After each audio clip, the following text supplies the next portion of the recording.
Laki ini terdampar di pulau sepi ini dengan keluarganya. Setelah melewati hari-hari yang panjang dan berat, akhirnya perahu memancing diketahui mereka. Tak terduga, nelayan di perahu ini keinginan mencari baik dengan masalahnya. Meminta $1.000.000 untuk bantunya. Mimpi yang buruk sekarang dimulai. 3 hari yang lalu, aktor utama Kevin Riley mengantarkan istri dan anaknya ke resor di Laut Karibean. Anaknya mau naik dengan perahu untuk nanti kembali sekolah, dia akan bercerita dengan teman-teman. Tapi perahu direror disewa semuanya. Anaknya mengomel. Kevin tidak mengecewakan anaknya. Sudah mencari seseorang nelayan lokal untuk sewa perahu. Mengantar keluarganya ke laut. Mereka pergi jauh dari pantai. Ketika anaknya melihat sepulau sepi dan merasa sangat senang. Keinginnya menemukan pulau sepi seperti bajak laut Karibia. Pengalaman di sini indah banget. Saat mereka naik perahu untuk kembal, mesinnya bermasalah. Tidak ada cara untuk menghidupkan mesin. Membuka dan mereka tahu bahwa motor ini diambil dari mesin pemotong rumput. Memang barang murah itu bermasalah. Mereka harus tinggal di pulau untuk menunggu kapal yang lewat tempat ini. Namun nunggu sampai malam, tidak ada kapal apapun yang lewat. Kebesokan hari, Kevin mencoba memperbaiki mesinnya. Mesinnya belum nyala. Sudah melihat satu perahu dari jauh. Meskipun mereka minta bantuan gimana, perahu itu masih menghilang di ujung langit. Di pulau ini tak ada air. Setelah malam kedua, anaknya didehidrasi dan koma. Kalau selanjutnya begini, anaknya akan mati karena didehidrasi. Kevin tidak ingin duduk untuk nunggu mati. Dia antar keluarganya ke perahu. Dia pikir ketika mereka naik perahu, orang lain baru melihatnya. Setelah 1 hari 1 malam terabung di laut, mereka sudah masuk ke pulau yang lain. Dia dan keluarganya sudah lelah banget. Dalam keadaan koma, Kevin mendengar suara dari perahu mancing. Dia mencoba angkat cabang kelapa untuk minta bantuan. Hal ini sudah mengambil kekuatan terakhirnya. Di depan matanya tiba-tiba gelap, Kevin pingsan. Saat dia bangun, 2 nelayan sudah menyelamatkan keluarganya. Setelah menambahkan air segar ke dalamnya, seorang nelayan yang tinggi dan langsing meminta Kevin bayar biaya. Kevin pikir, mereka sudah menyelamatnya, nanti bayar biaya juga tidak masalah. Dia berkata nanti akan bayar $10.000. Dengan wajah tidak setuju dari mereka, dia harus meningkatkannya jadi $40.000. Inilah seluruh jumlah penghematannya sekarang. Tak berduga, si nelayan ini tidak malu. Dia minta $1.000.000. Kevin tersipu. Dia hanya seorang dokter di kota kecil, tidak punya uang banyak. Tapi si nelayan ini tidak percaya. Orang-orang kesini untuk santai adalah orang-orang kaya. Meski Kevin meminta gimana pun, si nelayan masih minta $1.000.000. Jika tidak setuju, segala pergi. Keadaan keluarganya sangat berbahaya, jika gak bayar uang, mereka pasti mati. Tidak ada cara yang lain. Dia harus setuju, tidak berduga, detik selanjutnya. Saat bangun, Kevin sedang berbaring di perahu. Istri dan anaknya masih ditinggal di pulau sepi. Si nelayan memperingatkannya tidak bisa memanggil polisi. Karena dia dan temannya ditahu posisi pulau itu yang dimana uang nanti sampai tangan. Mereka akan kembali dan jemput keluarga Kevin. Jika tidak, keluarganya akan mati di pulau itu. Kembali kota kecil, Kevin mulai meminjam uang di mana-mana. Tidak ada kenalan dia yang kaya. Kumpul semuanya hanya cukup $190.000. Nelayan itu mengkritik terlalu sedikit. Kevin marah dan berkata, sekarang hanya punya begitu. Satulah diambil begitu, 2 akan tidak uang. Ada masih lebih baik, nelayan itu sudah ambil $190.000. Uang sudah diambil, nelayan itu meminta Kevin mengemudi perahu. Mengikuti perahu mancing mereka. Saat Kevin masuk kokpit, si nelayan udah dikunci pintu. Dengan alasan ialah dia hubungan dengan orang lain. Saat sampai pulau, nelayan itu melepaskan Kevin. Tetapi perahu sudah jauh dari pantai. Si nelayan sudah menembus perahu. Itulah dia membunuh Kevin.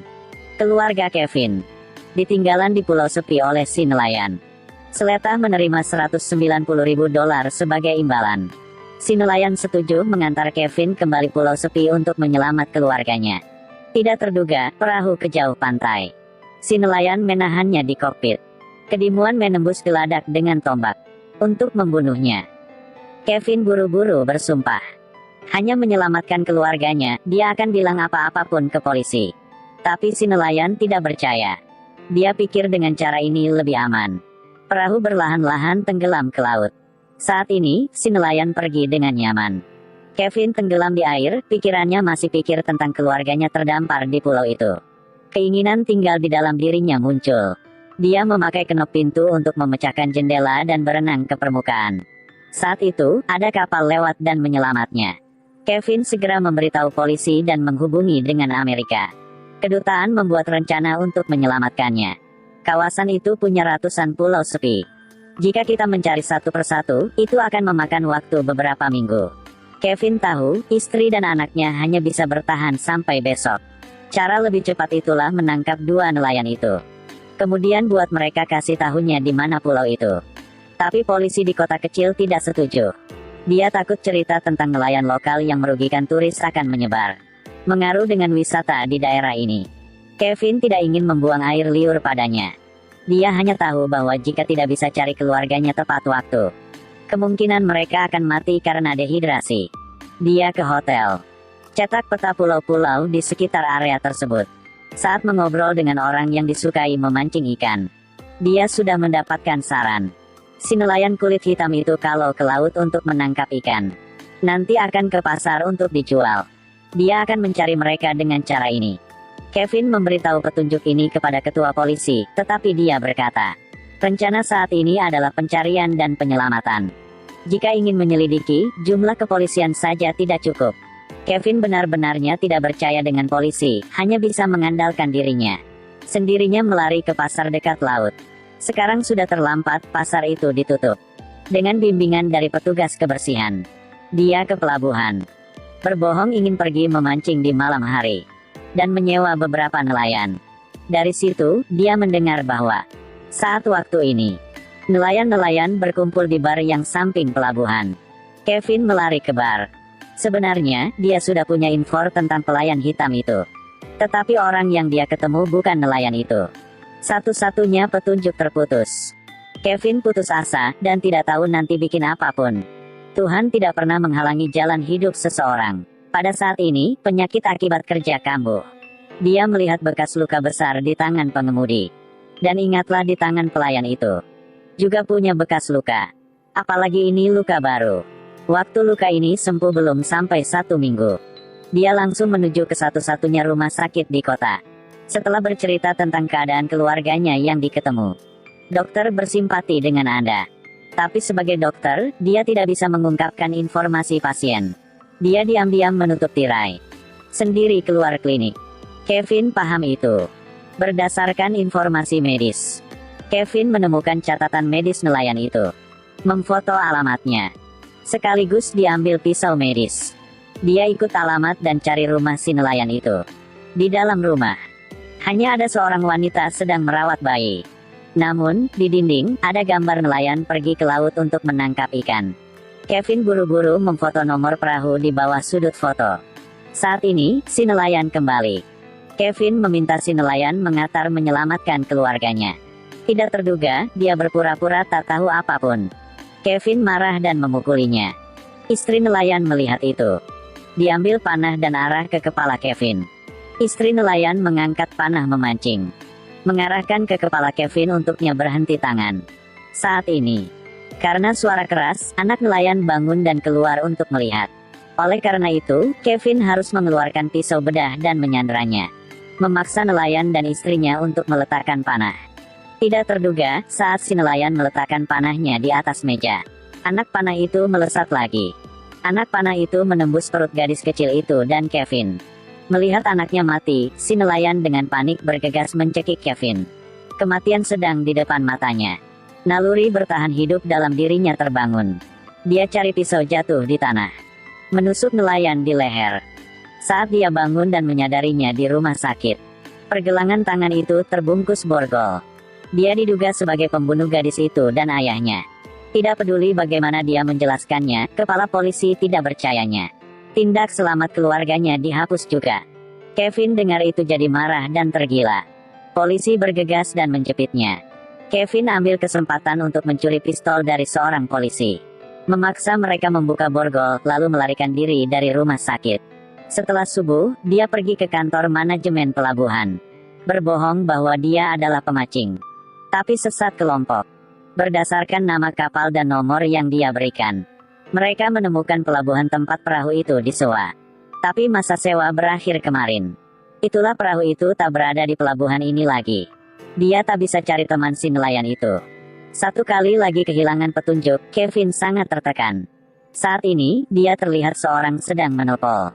Tiba-tiba dia ingat bahwa teman si nelayan juga punya HP. Kevin buru-buru menelepon kedutaan dengan telepon umum. Untuk Mekera cari teman nelayan. Dan berjanji untuk menangkapnya. Dia akan kembali untuk dihukum. Tapi polisi berkata, mereka sudah menelpon untuk orang itu. Namun HP terhubung langsung terputus. Mungkin dia melarikan diri di pulau. Kevin putus asa. Dia naik bus untuk keluar alun-alun. Dan pikiran tentang istri dan anaknya mati atau hidup belum tahu.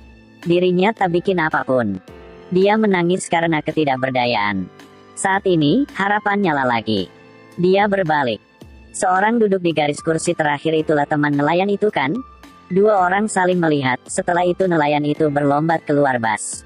Kevin juga mengikuti dia. Minta dia berkata tentang tempat yang keluarganya terdampar. Orang itu dengar gitu jadi tak melari lagi. Saat menyeberang jalan, tiba-tiba dia ditabrak oleh truk. Seluruh badannya berluka serius. Kevin dengan cepat mengulurkan peta. Tunjuk ke pulau tempat istri dan anaknya berada.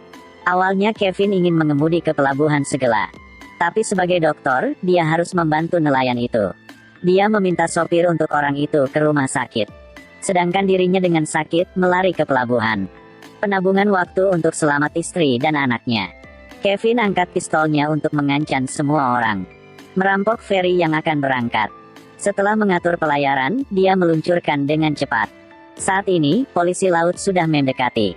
Untunglah feri ini punya laju sangat cepat. Akselerasi hingga 100 km per jam hanya dalam 0,5 detik. Hanya dalam 1 menit, polisi sudah di belakang. Akhirnya dia juga sampai pulau sepi di peta. Istri dan anaknya jatuh koma. Belum memeluk istrinya ke feri. Seluruh tubuhnya lumpuh karena kehilangan darah. Dan jatuh koma di pasir. Tidak lama, helikopter tim penyelamat menemukan mereka. Aktor utama Kevin di film. Karena ingin selamat istri dan anaknya. Menghabiskan semua kekuatanku. Meski putus asa, jangan menyerah. Kalau siapa-siapa ingin cari suami, harus cari orang seperti Kevin ya. Harus berkata kali lagi. Meskipun ini ialah film. Tapi jumlah wisatawan menghilang setiap tahun. Masih terus meningkat. Anda selalu waspada. Mencegah lebih baik daripada mengobati. Akhirnya, saya berharap teman-teman saya di setiap perjalanan memiliki selamat jalan. Senang dan bahagia. Kalau suka video ini, ayo like, share videonya. Dan jangan lupa follow saluran ini ya.